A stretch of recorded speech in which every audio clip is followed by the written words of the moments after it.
Welcome to Rambam. We are still learning the laws of giving.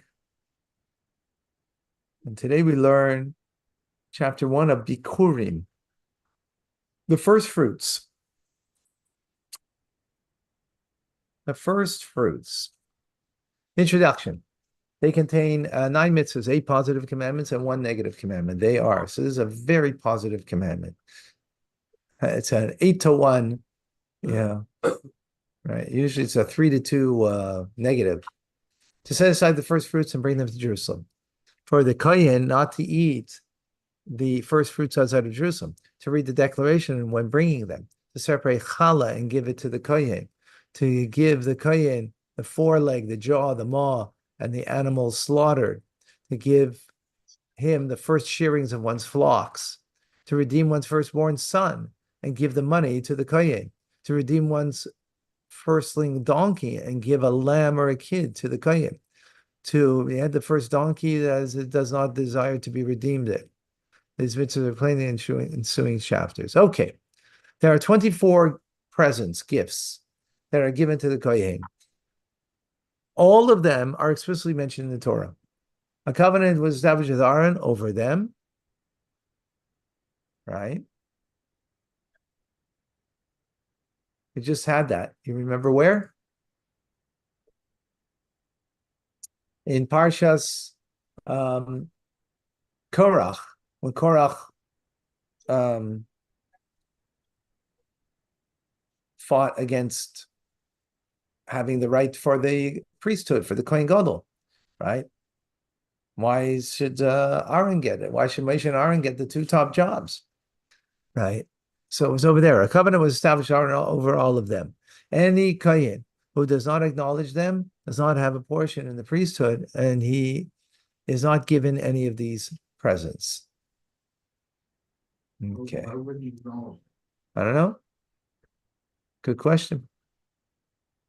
Every kohen who partakes of one of the presents given to the kohanim that is sanctified should recite a blessing. Blessed are you who sanctified us with the sanctity of Aaron and commanded us to partake of. I mentioned a particular type of present he is eating. Okay, 8 of the presents may be eaten by kohanim only in the sanctuary, within the walls of the temple courtyard. 5 of them may be eaten only in Jerusalem within the walls of the city. So the courtyard is a smaller area, of course, right?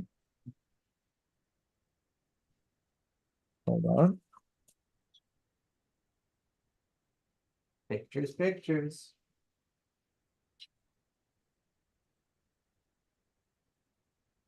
This is the courtyard, right? Over here, it's courtyard, right?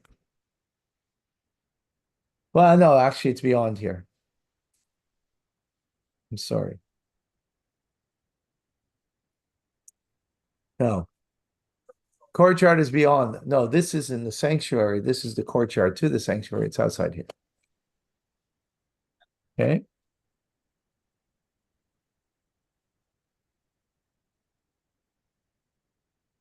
So 5 of them are within the walled cities. We're going to go through all of this, of course. According to the scriptural law, there are 5 presents that are acquired by the Kohen only in Eretz Israel. There are 5 presents that they acquire both in Eretz Israel, meaning the land of Israel, and in diaspora. And there is 1 present. I want to get the front door, David. Right. Yeah. 1 is present that they acquire from the temple's property. Okay. What are the 8 that may be eaten only in the temple? The meat of a sin offering. This includes both sin offerings of fowl and sin offerings of animals. The meat of the guilt offering, whether a definitive guilt offering or a guilt offering brought because of a doubt. Communal peace offering, that's a korban shlomim. The portion of the, Oh, maybe it was the phone. Okay, sorry.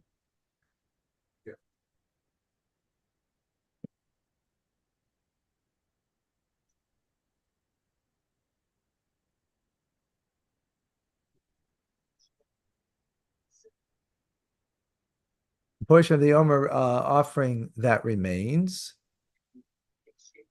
right? The Omer is what we bring on Passover.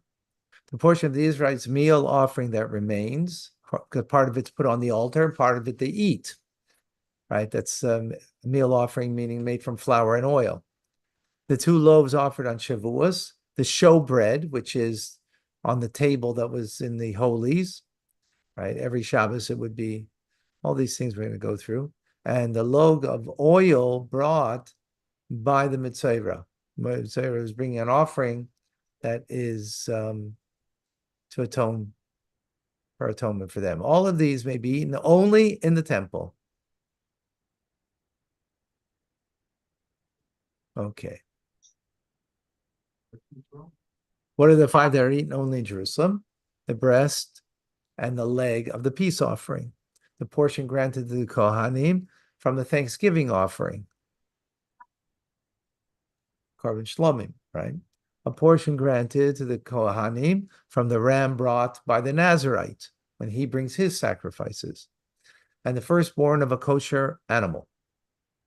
And right, just as the firstborn is of a child has to be redeemed, here the firstborn of a kosher animal is brought up. The Kohen gets it, and the first fruits also bikurim. All of these may be eaten only in Jerusalem. What are the 5 that are given in Eretz Yisrael? In other words, you can have it in any part of the land of Israel. Truma, we just finished learning, right? Which is the 2% the Kohen gets from the crop of the farmer. Trumas Meiser, which is another 1%, which is the 10% of the 10% that the Levite gets, which we just learned. Yeah, we're rounding it off, okay. And challah. Challah is the dough when you have a lot of dough that you're making, right? Truma and Meiser is of the grain itself. And here we're talking about challah is the dough that you make. You can let Michael in. Thank you. Okay. So these 3 are sanctified, right? There's holiness to them, and the Kohen has to eat them in a state of holiness, right? Now then you have the first shearings of a lamb, of sheep, and an ancestral field that was consecrated, and these are ordinary property. In other words, they don't have sanctity to it. The Kohanim are granted these according to scriptural law only in the land of Israel. Trumas and chalas in Eretz Yisrael may be eaten only in the land of Israel. Okay. You said an image. Where do they eat it? Tables, chairs, or something? Good question. I don't know. Yeah, I don't think there is. So that's a good question. That's a very good question. Okay, number 7. What are the 5 that a kohen acquires in all places? The presents given when slaughtering animals.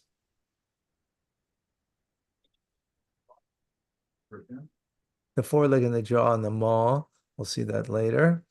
The money given for the redemption of firstborn son, which is something we do today, right? You give money to the kohen because he belongs to the kohen. Because remember, the firstborn son was the original one who had to do the service, and now they were exchanged for the kohen. So that there's still a holiness to the firstborn. So you have to redeem the firstborn.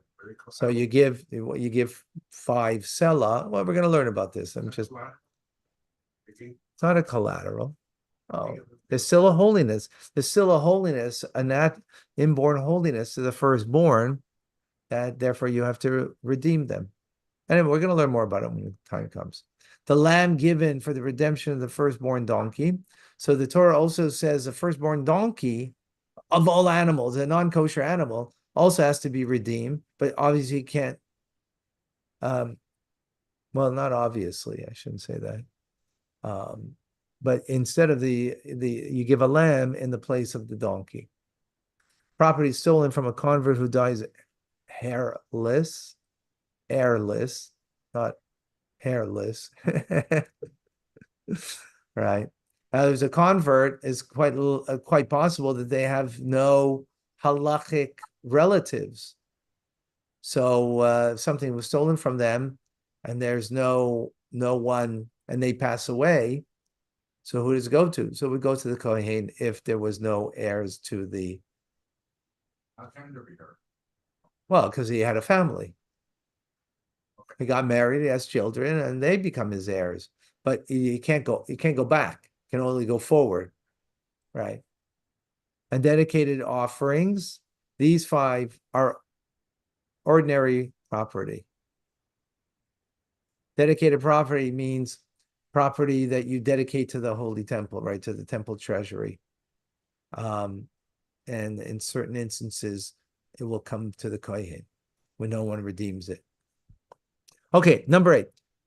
The present that they acquire from the temple's property is the hides from the burnt offerings. They get the hides. This also applies to the hides of other sacrifices, the most holy order. They were all given to the Kohanim. So they would get hides. From the hides, they could make clothing, right? They could make shoes. They could make tefillin, whatever, right? Remember that the Kohanim don't get a share of the land of Israel. Huh? And the Levies too. Exactly.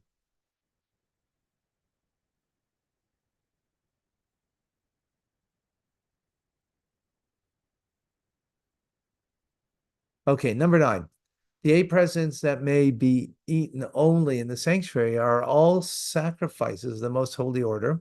They may be eaten only by male Kohanim, as will be explained in the appropriate place. So concerning them, it says, all males among the priesthood shall partake of it. The 5 presents that may be eaten only in Jerusalem are all sacrifices of a lesser sanctity. That's why it can be eaten throughout Jerusalem, right? Not just in the sanctuary. Both males and females of the Kohan family may partake of them. Concerning them, it states to you, to your sons, your daughters, and to you have I given them as an eternal decree. Although the women may partake of them, they are granted only to the males of the priestly family, for they are given to the men who watch serving in the temple.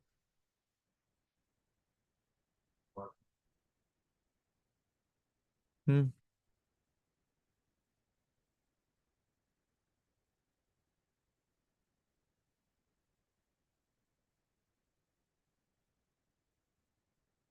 Since it was granted,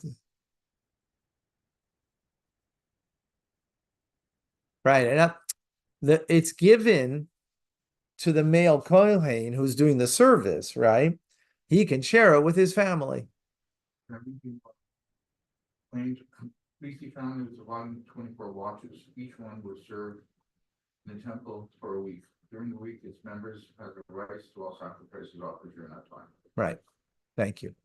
The fat and the blood of the firstborn kosher animals was offered, and only the male was allowed to offer it. Similarly, the hides of the sacrifices in the most sacred order, an ancestral field, dedicated offerings, and stolen property of a convert are acquired only by the men of the Kohanim watch of that week, as will be explained. Okay, we're gonna just giving. Similarly, the redemption of firstborn sons is given only to the males of the priestly family. For concerning it, and he shall give the money to Aaron and his son. Similarly, the redemption of the firstborn donkey is given to the males of priests. A family, by all the laws of the firstborn are parallel. The redemption is given to the males and not females. Thus, you have learned that the presents given directly to females like males are 5. Truma, Smeiser, Chala, presents given when slaughtering an animal, and the first shearlings. So what is the source that teaches that the first shearling may be given to a woman of the priestly family? The first of your grain, your wine and your oil, and the first shearlings of your flock you give to him. The verse establishes an equivalence just as truma, the first grain, may be given to females as well as males, so too the first shearlings. I guess it's from another place that we learned that truma, he doesn't bring it down. I'm surprised why he doesn't, but is the wool, yes, from the sheep, right? Our sages reckon that the presents in another manner, stating 24 presents of the priests were given to Aaron. They are 10 in the temple, 4 in Jerusalem, and 10 in outlying areas.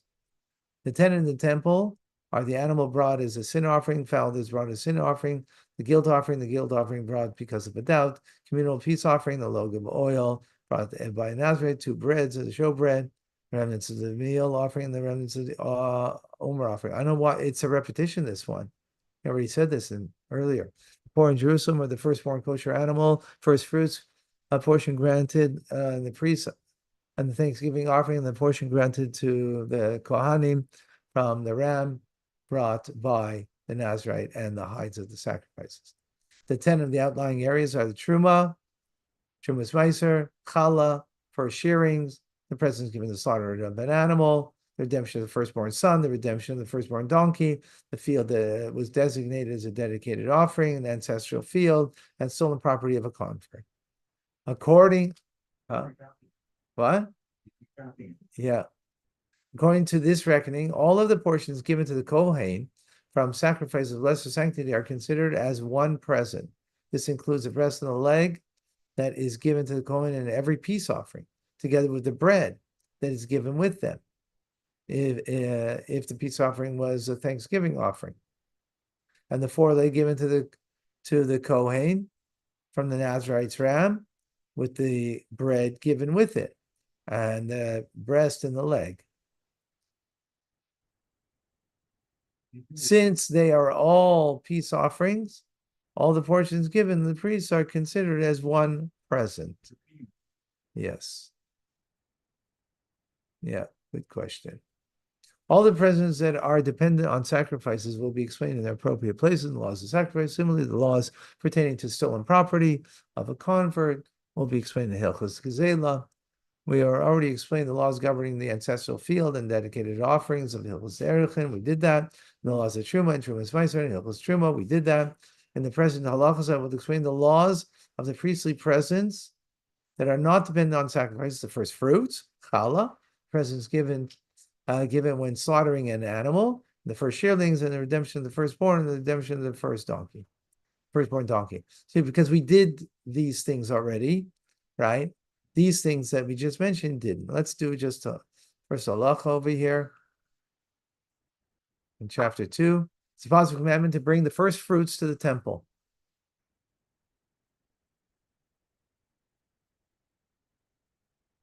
First fruits to the temple. The obligation of the first fruits applies only while the temple is standing, and only in Eretz Yisrael is implied by the verse. Bring your first ripened fruit of your land to the house of God, your Lord. According to the rabbinic decree, one should bring 7 fruits, even of the cities of Sichon and Og, and from Syria.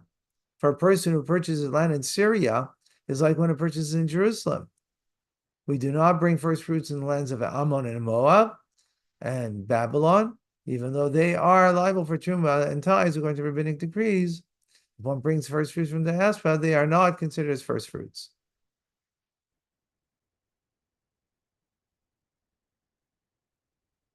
The first fruits are brought only from 7 species, which are mentioned in relating to praise of Eretz Israel. They are wheat, barley, grapes, figs, pomegranates, olives, and dates. If one brought fruit from other species, it's not sanctified. Okay, let's stop here.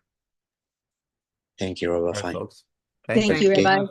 Tomorrow, we're not going to have Tanya and Rambam. We won't have tomorrow at all. We'll have